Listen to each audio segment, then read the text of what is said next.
दिया, टीवी में कह दिया। हाँ, अब यही तो आफत है, देखो ये, अब वो कह दिया, अब नुकसान होता है। इतना हिंदू समाज इन कई मामलों में मूर्ख है महाराज। कोई भी घुमा दे, अच्छा नेगेटिव बात हो, फायदा की बात, उस तरह की अच्छी बात हो तो नहीं, दिमाग ही नहीं टिकेगा। अरे ठीक है भाई, गीता तो कहाँ समझेंगे, तो बहुत वैसी चीज है।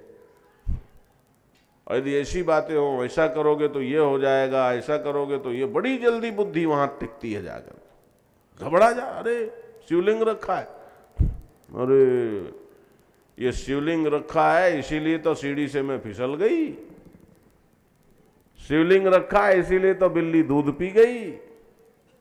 हाँ, ये शिवलिंग रखा है इसीलिए तो सत्संग में चप्पलें चोरी चली गई।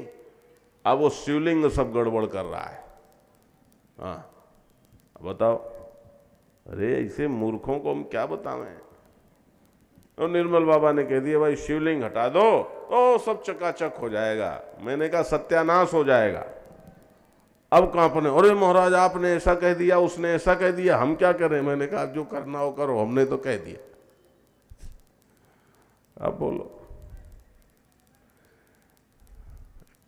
फिर हमने कहा भाई हमने तो मौज में कहा है, हम कोई तुम्हें श्राप नहीं दे रहे, तुम्हारा मन हो यहां छोड़ जाओ। यहां कुछ, यहां आश्रम की सेहत में, हम लोगों की सेहत में कोई फर्क नहीं पड़ेगा। शिवलिंग चाहे तुम 10 रख दो, चाहे 10,000 रख दो, चाहे एको न रखो, यहां कोई फर्क नहीं पड़ने वाला।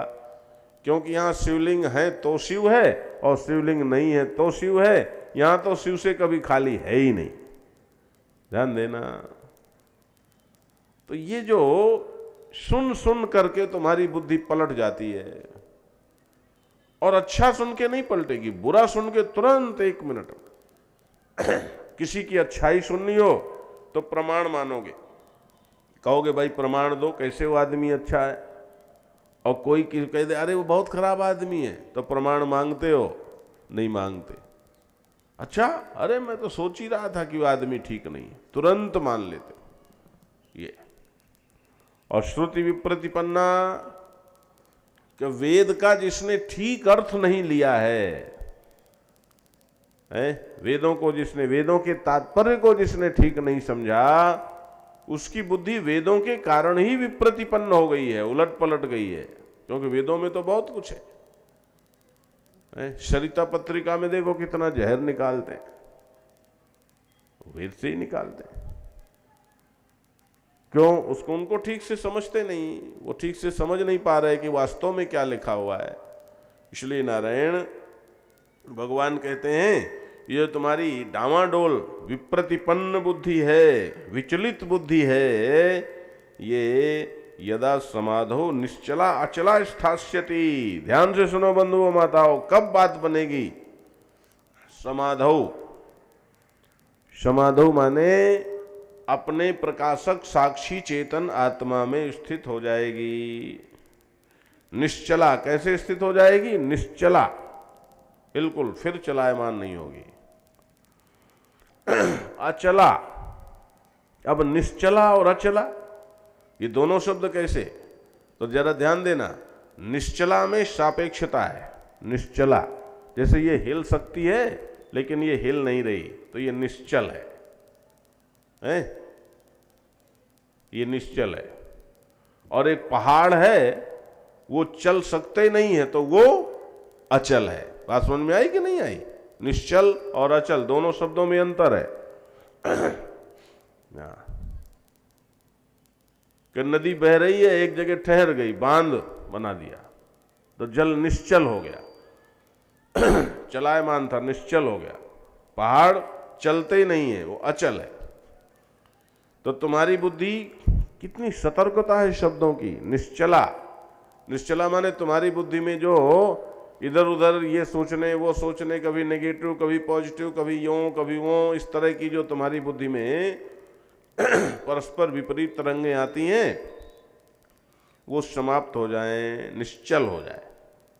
और अचला कि एकदम ऐसा साक्षी में टिक जाए कि फिर उसमें जरा भी स्पंदन, जरा भी इधर उधर डामाडोल होने की गुंजाइश ही न बचे, स्थास्यति टिक जाए, ठहर जाए, तब तदा योगम अवाप्स्यसि, तब तुम सच्चे अर्थों में योग को प्राप्त होगे। अब देखो बुद्धि का ही खेल है सारा। अब ये जो बुद्धि है इस तरह की कि निश्चल अचल होकर जब बुद्धि तुम्हारी अपने समाधौ अपने साक्षी स्वरूप में ही ठहर जाती है, तब उसी को मैंने पहले याद करो, अशोच्यानन्न शोचस्तम प्रज्ञावादांश भाषसे गता सून से नानु शोचंति पंडिता। उसी को प्रज्ञा कहा है। प्रज्ञा माने ज्ञान तत्व में, ज्ञान तत्व में, साक्षी तत्व में जब तुम्हारी बुद्धि जग जाती है, तुम्हारी बुद्धि अपने उस आश्रय, अपने प्रकाशक को पहचान कर उससे एकात्म हो जाती है, तब उसको प्रज्ञा कहते हैं। यहाँ वही स्थिति है, वो जो प्रज्ञा है वो स्थित हो गई, निश्चल अचल समाधि में अपने स्वरूप में टिक गई, तो इसको कहते हैं स्थित प्रज्ञा। अर्जुन उवाच, अर्जुन कहता है स्थित प्रज्ञस्य का भाषा समाधिस्थस्य केशव इष्टदधि किम प्रभाषेत किमासीत व्रजेत किम। अब देखो अर्जुन भी वैसे ही चेला, जैसे गुरु वैसे चेला। अर्जुन कहता है हे कृष्ण, यह जिस बुद्धि की आप बात बता रहे हो, इस बुद्धि से युक्त व्यक्ति का प्रैक्टिकल कैसे होता है? बुद्धि तो भीतरी हो गई, व्यवहार कैसा होता है? यानी व्यवहार जरूरी है, हैं?